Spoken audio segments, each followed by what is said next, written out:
My name is Colin Lord, and I work with Solomon Admissions Consulting. I've worked in enrollment management for nearly 3 decades at various levels. And I'm here to talk to you about navigating the school tour and interview visit.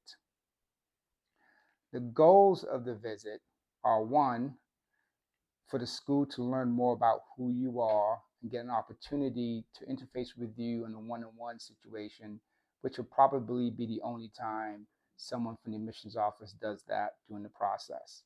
It's also an opportunity for you to assess whether the school is a good fit for you. Because in addition to the academic programs, extracurricular activities, I think it's important that you feel like you can be part of that community. And a tour and interview um, are some ways to help you determine if that's the case. In terms of preparing for the visit, one of the things I tell families is that you want to schedule your interviews as soon as possible.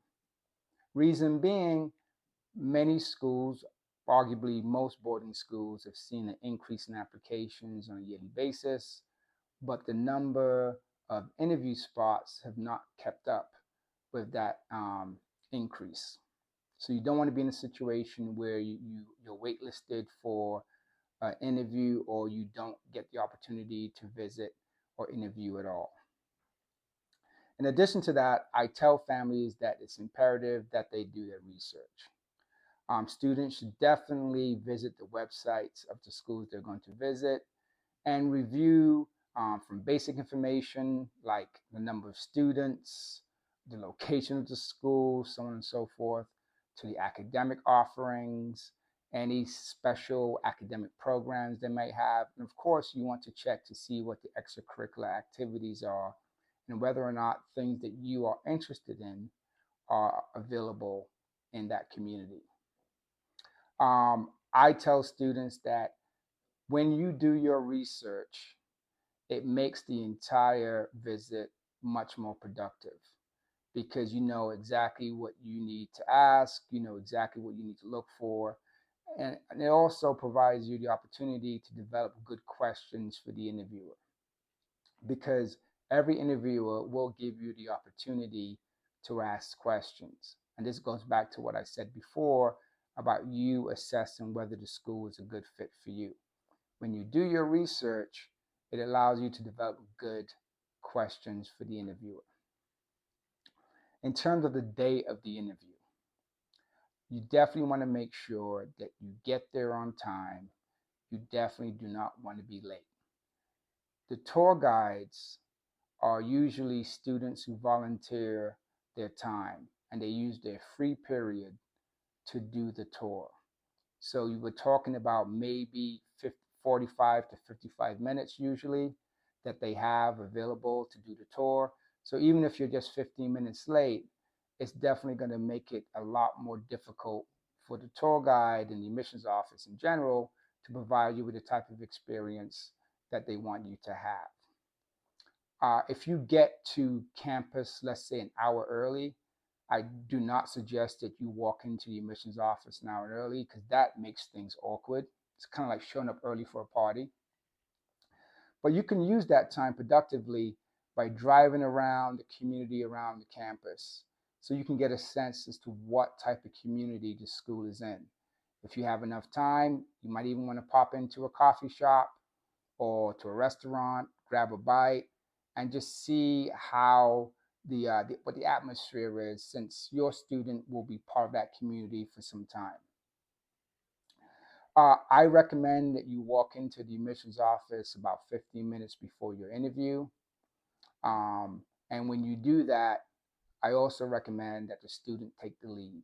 And what I mean by that is this is an opportunity for the student to show that they're mature enough, they're responsible enough, and when they walk into the admissions office, they can introduce themselves and tell the person that greets them what time their appointment is, and then they can introduce their parents and or guardian to the greeter. The greeter will take you into a waiting room. They'll show you where the restroom is. They'll offer you refreshments.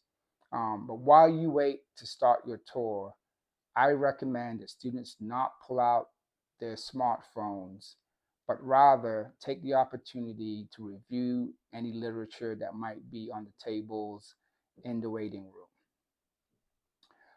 Your tour guide will eventually um, greet you in the waiting room. Um, some schools will separate students and parents. Some schools will have a tour guide assigned to each family. But ultimately, the students should definitely use this opportunity to ask all the questions that they have, because I think there is value in students talking to students about their experience. It's during the tour. It's also a good time to pay attention to the community in general. In other words, uh, when you see other students, are they engaging each other? Do they look happy? When you walk by, are people saying hello? Those type of things ultimately give you a sense of the type of community that you are considering for boarding school.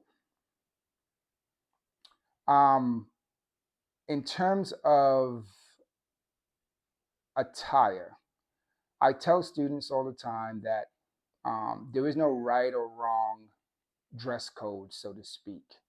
Um, I have yet to see a school specify what type of dress students should have for an interview. Um, most websites, however, do state that you should wear comfortable shoes because the tours are walking tours. In addition to that, depending on what time of year it is and where you're going to be touring, you also want to make sure that you have the appropriate clothing, because most tours will take you in and out of buildings, so you will be outside exposed to the elements.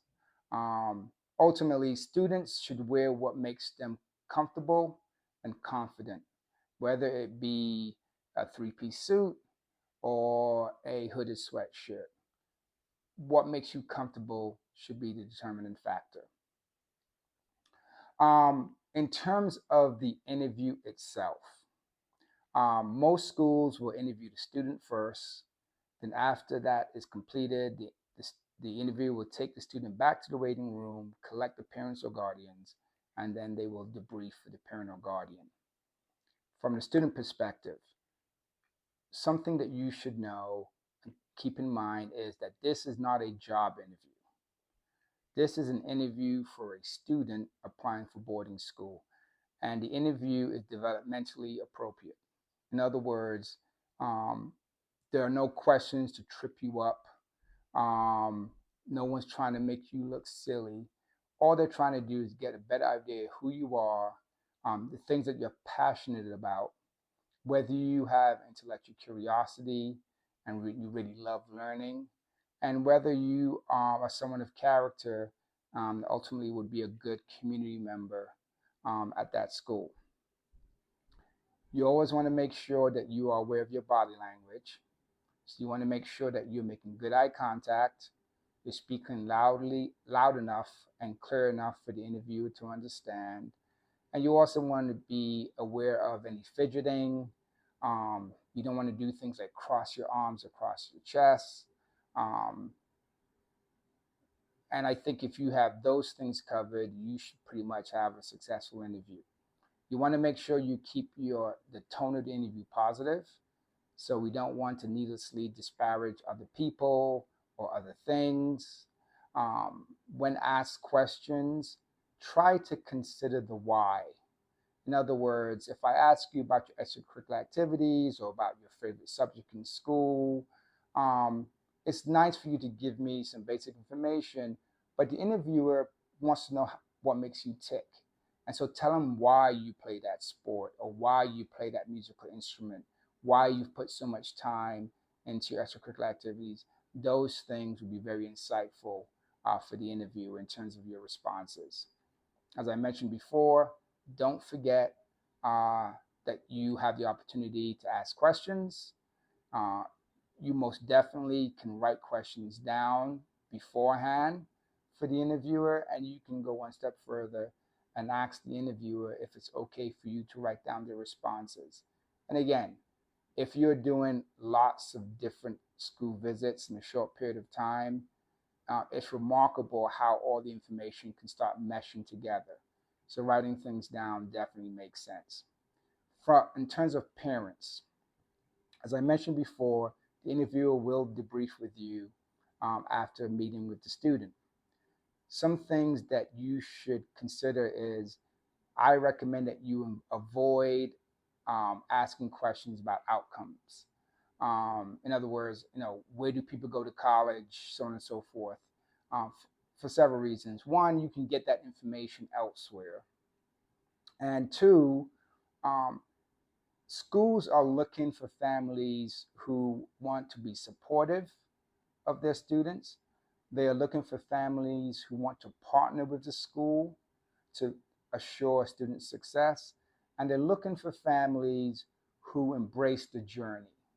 In other words, um, they know that anytime they have a family that is willing to support a student throughout the time that they are in boarding school, they're willing to work in concert with the school administration and the faculty. Ultimately, outcomes will be desirable. But if the focus is solely on outcomes, then that's less than ideal.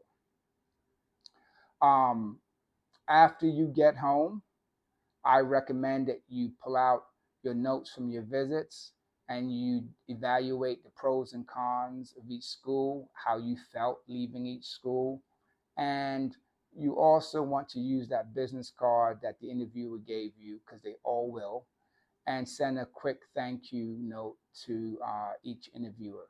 And that could be in the form of an email or postcard, a letter, whatever you think is most appropriate, whatever suits your style.